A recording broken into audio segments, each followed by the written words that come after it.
We will not beat the Chinese. We cannot beat the Chinese, and we know this, and yet we're using the Philippines to create the conditions of potential conflict with the Chinese. Please understand that for the Filipino people, this is a recipe for disaster. You think America is your friend. So too did the Ukrainian people, and they are dying by the hundreds of thousands.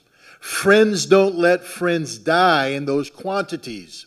So we'll go to the final question, which I mentioned is from Philippines, and it is from Maria Catherine Suba from Radio Mindanao Network.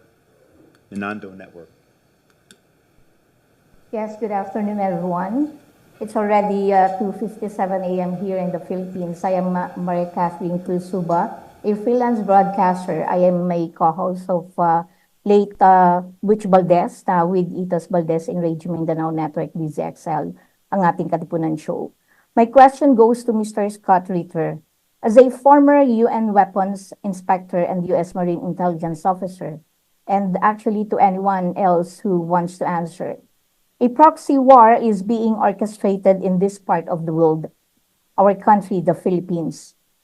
Our country is actually being used by the U.S. in its intent of war against China. And according to geopolitical analysts, the Philippines will be the next Ukraine. The Philippine President Ferdinand Marcos Jr.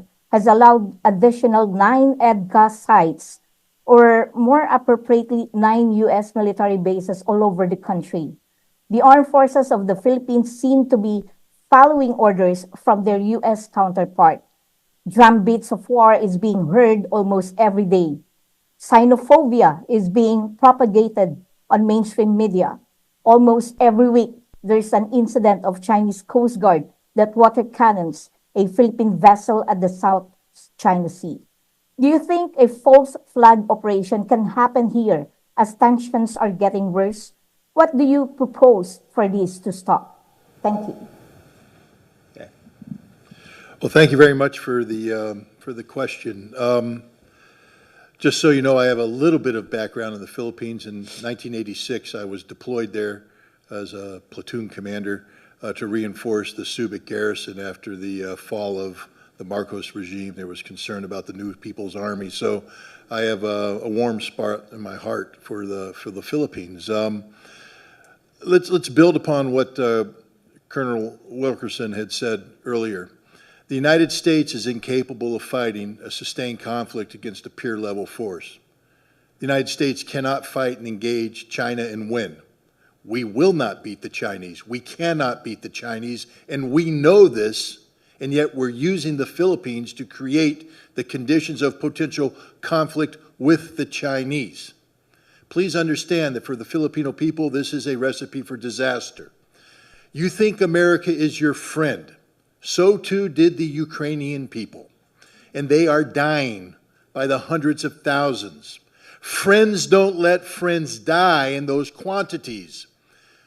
The Ukrainians have been displaced by the tens of millions. Friends don't let friends have their cities destroyed in this manner. Friends don't let friends have families separated, have mothers and children destined to a life of refugee status in perpetual poverty. That's not how friends behave. America has never been the friend of the Ukrainians, and we are not the friends of the Filipinos. We don't like you. If we did like you, we wouldn't be doing this to you. We are using you. You are a tool, nothing but a tool, and when the tool ceases to be useful, we will discard you. And discard you means usually after a war that devastates you. We are using you to gain some sort of momentary leverage over the Chinese. We will fail. The Chinese will win, and you will be destroyed. End of story. It's high time the Filipino people pressure their government to start sitting down and engaging the Chinese government responsibly. China is not your enemy. China is your neighbor. China is your friend. China doesn't want war. And if you would engage China in diplomacy, and as we've all indicated here, America has long since lost the skill set necessary to carry out diplomacy, but the Filipinos the Philippine people can reignite this, to relearn it, to use this skill to prevent a war. But if you continue to behave as colonial subjects, and I know that's a sore subject in the Philippines, because you were the colonial subjects of America. We still view you as our colonial subjects. We don't like you, we don't care about you, we just want to use you. Grow up. Grow up and act responsibly. Take control of your own future. America is not here to help you. America is here only to use you until there's nothing left, and then we will discard you on the trash heap of